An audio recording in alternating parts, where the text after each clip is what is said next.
Hello friends, welcome to my channel. तो last video में हम लोगों ने पढ़ा था चेंज इन मोमेंटम के बारे में, और इसमें हम लोगों ने देखा था क्या आया था हम लोगों का ये था, आया था delta p by delta t is equal to m a, that is change in momentum is equal to mass into acceleration. और मास इंटू एक्सेलरेशन क्या होता है? फोर्स होता है। तो इस तरह से हम लोग इस फॉर्मूले से फोर्स का क्वांटिटिव वैल्यू निकाल सकते हैं। तो ये न्यूटन्स का सेकंड लॉ कहता है कि फोर्स जो होता है किसी भी बॉडी में, फोर्स एक्सेलरेशन प्रोड्यूस करता है, और ये एक्सेलरेशन दो फैक्टर्स पर डिपेंड करता है, मास एंड एक्सेलरेशन पे फोर्स डिपेंड करता है। तो हम लोग देखते हैं कि किस तरह से ये दोनों क्वांटिटी डिपेंड करता है। तो सबसे पहले जान लीजिए कि एक टेनिस बॉल है, ये एक टेनिस बॉल है। इसमें हम लोग को अगर एक्सेलरेशन 5 मीटर पर सेकेंड स्क्वायर प्रोड्यूस करना है, तो हम लोग कैसे प्रोड्यूस करेंगे 5 मीटर पर सेकेंड स्क्वायर? तो इसके लिए F1 फोर्स लगाते हैं। अब इसी में हम लोगों को 10 मीटर पर सेकेंड स्क्वायर का एक्सेलरेशन प्रोड्यूस करना है, तो इसके लिए बड़ा फोर्स लगाना होगा, क्योंकि ज़्यादा हम लोग को एक्सेलरेशन प्रोड्यूस करना है, तो F2 फोर्स लगाते हैं। और जब हम लोग F1 F2 को कंपेयर करते हैं तो ये देखते हैं F2 जो है ये F1 का से ज़्यादा होता है, और लगभग इसका ये जो होता है इसके डबल होता है। तो F2 इसका डबल होता है। इट मीन्स कि डबल एक्सेलरेशन प्रोड्यूस करने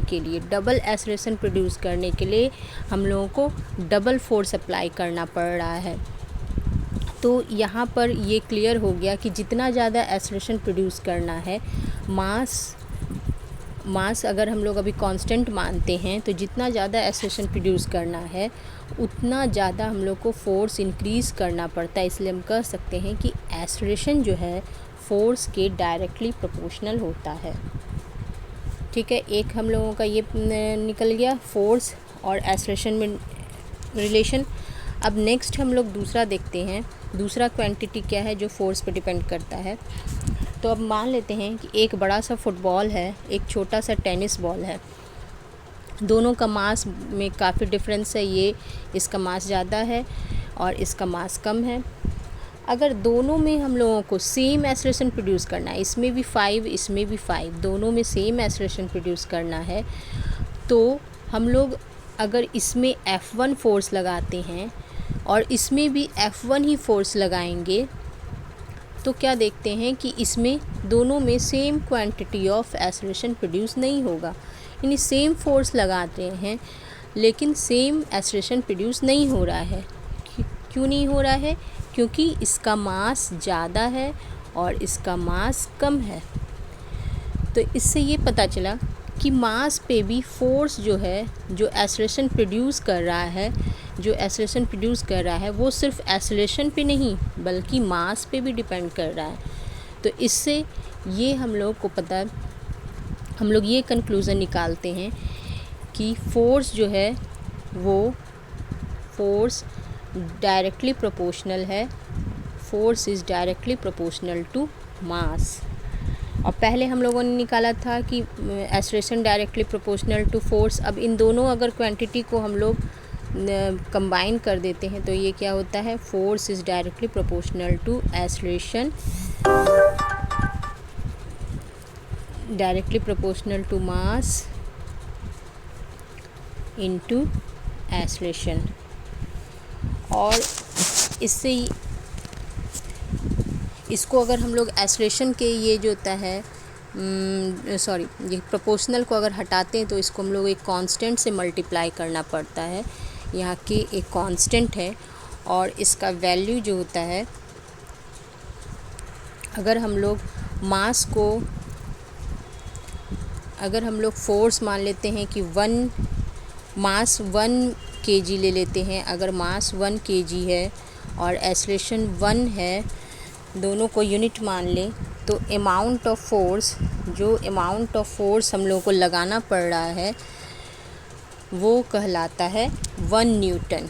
तो ये फोर्स जो लगेगा, अगर यूनिट मास है यानी 1 kg मास है और उसमें 1 मीटर पर सेकेंड हम लोगों को एक्सेलरेशन प्रोड्यूस करना है, तो फोर्स जो लग रहा है वो 1 न्यूटन का फोर्स लग रहा है और ये 1 न्यूटन का फोर्स कहलाता है यूनिट फोर्स।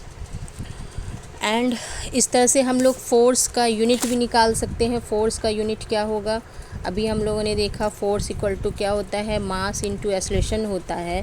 तो force equal to mass into acceleration है, तो मास का हो गया किलोग्राम एंड एक्सेलरेशन का मीटर पर सेकेंड स्क्वायर। तो ये हो जाता है, ये हो गया फोर्स का यूनिट और इसी को कहा जाता है न्यूटन। इसी को न्यूटन कहा जाता है, जो सर न्यूटन के रिस्पेक्ट में रखा गया है इसका यूनिट। अब 1 न्यूटन इक्वल टू, ये हम लोगों ने पढ़ा है, आप लोगों ने 8th क्लास में भी पढ़ा होगा। 1 न्यूटन इक्वल टू 10⁵ डाइन होता है, DY यानी डाइन। ये अभी से आप लोग ये ध्यान में रखिए, बिल्कुल ये अभी से लेकर के जब तक आप फिजिक्स पढ़ेंगे तब तक आप लोगों को ये याद रखना है कि 1 न्यूटन इक्वल टू 10⁵ डाइन होता है। तो इस तरह से ये न्यूटन्स का सेकेंड लॉ फोर्स को डिफाइन, फोर्स न्यूटन्स का सेकेंड लॉ फोर्स को के यूनिट को और फोर्स के क्वांटिटिव वैल्यू को बताता है।